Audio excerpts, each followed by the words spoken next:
Good morning. You are listening to UpReach.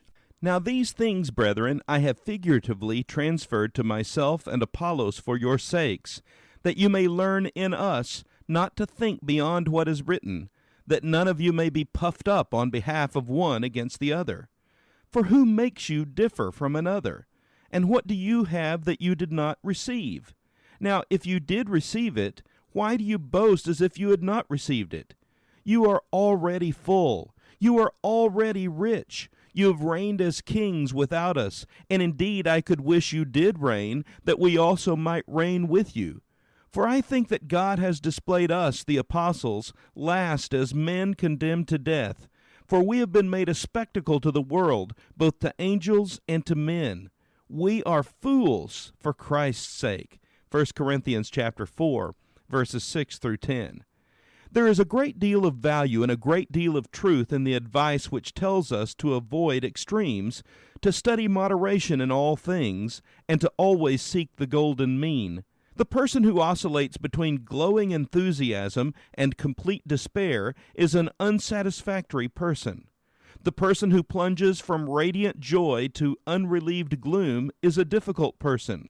We say of such people that they have no halfway house. Such people are often at the mercy of trifles, and they rocket their way through life swinging from one extreme to the other.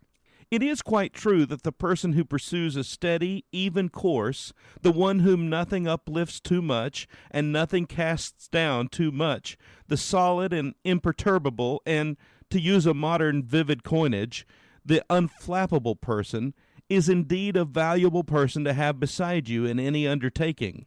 But although there is truth in the advice which bids us to seek the golden mean and to avoid extremes, it is by no means the whole truth. The Greek suspected enthusiasm. The one person whom the Greek could not understand was the fanatic.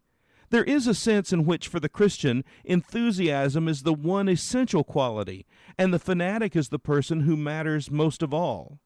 The great point at issue is this. The attitude of mind behind the advice to avoid extremes is the attitude of mind which regards playing safe as the most important thing in life. If, for instance, we always pursue a cautious prudence in speech, we will certainly never offend anyone else, and we will certainly never get into trouble ourselves. But at the same time, we will never be able to say the things which rebuke men's sins, and challenge their minds, and stir their hearts. If we insist on following the middle and the cautious course of action, we will quite possibly make no glaring mistakes, but we will never at any time produce the heroic and the sacrificial actions which really matter in their effect on men. The one thing that the Christian cannot ever do is to play safe. All things in moderation is prudent advice, and it has its value. But all things for Christ, with an even reckless extravagance, is the law of the Christian way. What about you today? Are you willing to be a fool for Christ? Why not give him your whole heart and all your passion in your service to him today? This has been UpReach, a presentation of the Church Street Church of Christ in Lewisburg, Tennessee.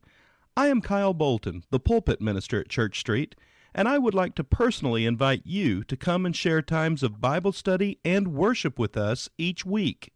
We meet every Sunday at 9 o'clock a.m. for our morning worship, followed by our Sunday school for all ages at 10:15 a.m. Then we meet again at 6 o'clock p.m. for our evening worship. We also have a midweek meeting for devotion and Bible study on Wednesdays at 6:30 p.m. I hope to see you there. Have a blessed day. There is an endless song that goes in my soul.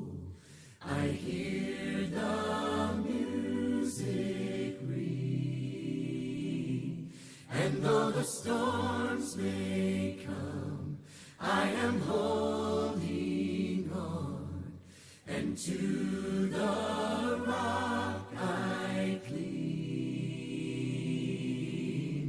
How can I keep from singing your praise?